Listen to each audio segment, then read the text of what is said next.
Shalom, I'm Eddie Chumney of Hebraic Heritage Ministries, and we welcome you to this week's Focus Israel Report. In this week's report, we're going to be sharing with you major developments regarding the Israeli-Palestinian peace process and the situation in Syria and Iran. First, the peace process. The Organization of Islamic Cooperation has urged its 57 member countries to lend its full support to encourage the UN General Assembly to recognize a Palestinian state with East Jerusalem as its capital. Right now, over 130 countries around the world recognize a Palestinian state. Next, regarding Syria, according to Middle East officials, the Obama administration expressed willingness to negotiate with Syria over providing European countries with a missile defense shield if the Russians would no longer support the government of Bashar al-Assad in Syria. The major part of this week's report is sharing with you significant developments regarding Iran and the major disagreement that has taken place between the United States and Iran regarding red lines concerning the Iranian nuclear program and the conditions that would warrant either the United States or Israel to attack Iran to keep it from developing a nuclear weapon. An outline of these things is as follows. The United States and Israel are engaged in a high-profile public disagreement regarding the policy of setting red lines over the Iranian nuclear program, which would trigger military action against Iran. Last week, Israel Prime Minister Benjamin Netanyahu said that sanctions aren't slowing Iran's nuclear advances because it doesn't see a clear red line from the international community. In response to these charges, U.S. Secretary of State Hillary Clinton said that the United States is not setting deadlines for Iran and still considers negotiations as by far the best approach to prevent Iran from developing nuclear weapons. Since April, the 5 permanent members of the UN Security Council, consisting of the United States, Britain, France, China, and Russia, along with Germany,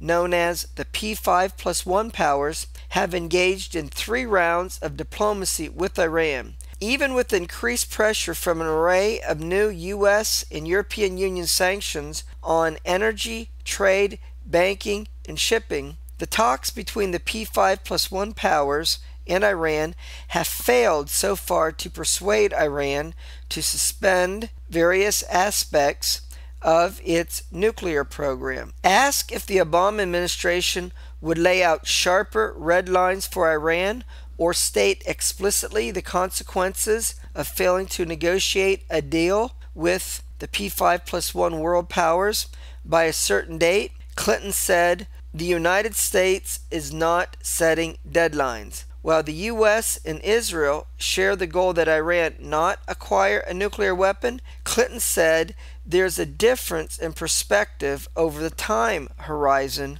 that the talks need to take place in order to convince Iran to stop its nuclear program. Meanwhile, in reaction to the Clinton comments, an Israeli official said, "These sort of statements will not stop Iran's centrifuges from spinning. Unfortunately, the opposite could be true. This won't deter Iran, but it could put Iran at ease regarding the resolve of the world to put enough pressure on Iran to convince it to stop its nuclear program." The U.S. State Department said that setting red lines on the Iranian nuclear program is not useful. U.S. Defense Secretary Leon Panetta said, "If Iran decides to make a nuclear weapon, the United States would have a little more than a year to act to stop it. The United States has pretty good intelligence on Iran, and we know generally what they're up to,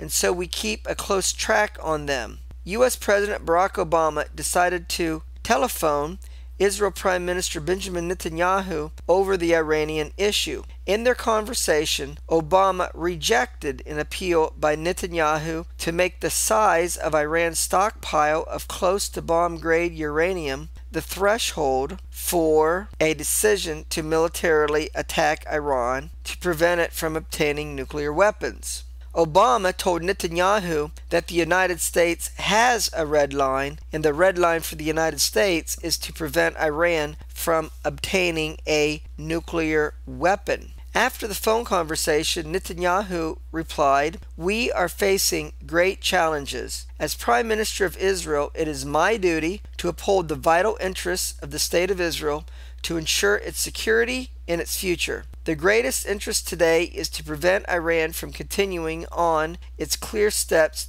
to achieve a nuclear weapon." And this effort is coming from a country that calls for Israel's destruction and fully intends to achieve its goal. Netanyahu said he would uphold those interests even if it wasn't easy, because leadership is tested in upholding them even if there are disagreements with friends, even the best of our friends. This is what I have done, and this is what I'll continue to do for the State of Israel and for the security of its citizens. After making these statements, the next day, Netanyahu said, "The world tells Israel, wait, there's still time. And I say, wait for what? Wait until when? Those in the international community who refuse to put red lines before Iran don't have a moral right to place a red line before Israel." Now, if Iran knows that there is no red line, if Iran knows that there is no deadline, what will it do? It will do exactly what it's been doing. And what Iran has been doing is continuing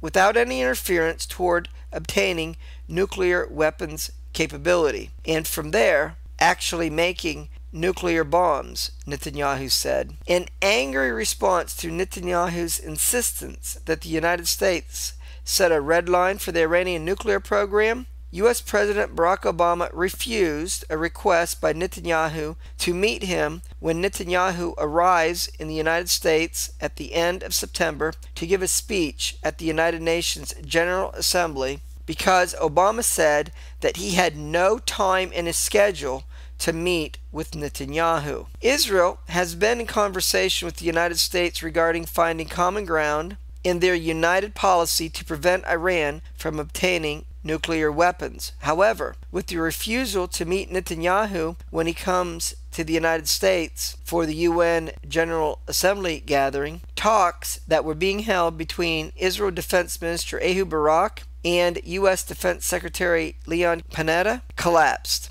These talks had the goal of trying to reach an agreement to bridge the differences between Israel and the United States over the conditions on whether to attack Iran's nuclear program. In the United States, a Jewish U.S. Senator from the state of Connecticut, Joseph Lieberman, disagreed with the policy of the Obama administration by saying, "I hope he could find a way to really spell out with just a little bit more detail what the United States is willing to do to prevent Iran from becoming a nuclear power." He said he wanted Obama to take it beyond the words of all options are on the table, including military force, when it comes to the United States' intentions regarding preventing Iran from obtaining a nuclear weapon. If Iran leaves the world no choice between accepting an Iranian bomb or attacking Iran's nuclear facilities, the United States should lead an international consortium in striking Iran, said Lieberman. However, another Jewish U.S. Senator from the state of California, from the political party of President Obama, that is the Democratic Party, the Jewish senator from the state of California, Barbara Boxer, wrote a letter to Israel Prime Minister Benjamin Netanyahu accusing him of trying to interfere with the U.S. election by opposing Obama.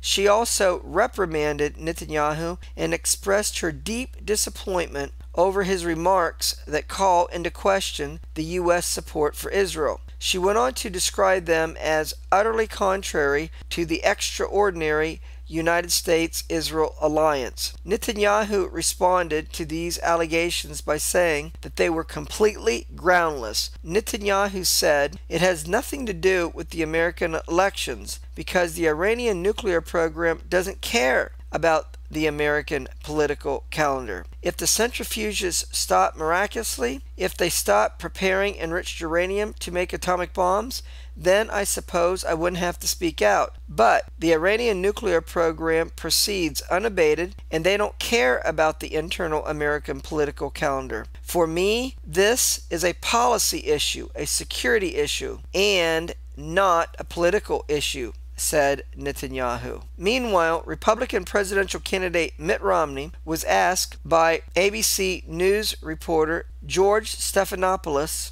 in a TV interview what were his red lines regarding Iran. Stephanopoulos asked Romney, "Are your red lines the same as Obama's red lines regarding Iran?" And Romney said, "Yes, my red line is Iran may not have a nuclear weapon." Romney explained, "Iran as a nuclear nation is unacceptable to the United States of America." So, in the past week, intense pressure upon Israel Prime Minister Benjamin Netanyahu to not decide to attack Iran's nuclear program, but instead give negotiations more time, came not only from Obama himself in a telephone conversation with Netanyahu, as well as straightforward remarks from U.S. Secretary of State Hillary Clinton and U.S. Defense Secretary Leon Panetta, but major figures within the European countries of Britain,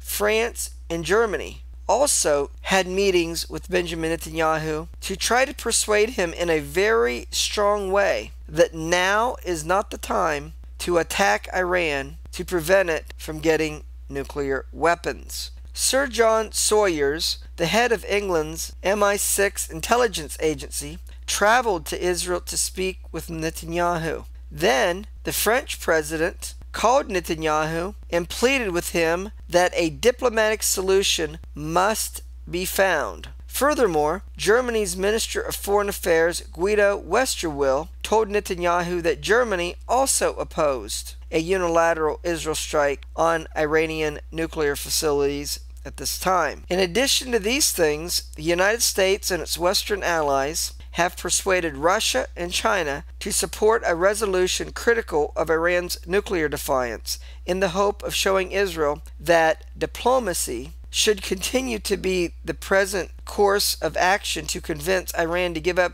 its nuclear program rather than a unilateral Israel military strike. With fears growing over the possibility of Israeli military action and diplomatic talks between the P5+1 powers deadlocked, the resolution is significant in seeking to show a unity among world powers in opposing an Israeli attack against Iran's nuclear program. So, in this week's update, we shared with you that Palestinian President Mahmoud Abbas seeks to go forward with his effort to file an application to the UN General Assembly at the end of September with the encouragement and backing of the 57-member Organization of Islamic Cooperation. A vote in the UN General Assembly on the issue only requires a majority to pass. Right now, over 130 countries of the world have publicly stated their commitment to support a Palestinian state with East Jerusalem as its capital.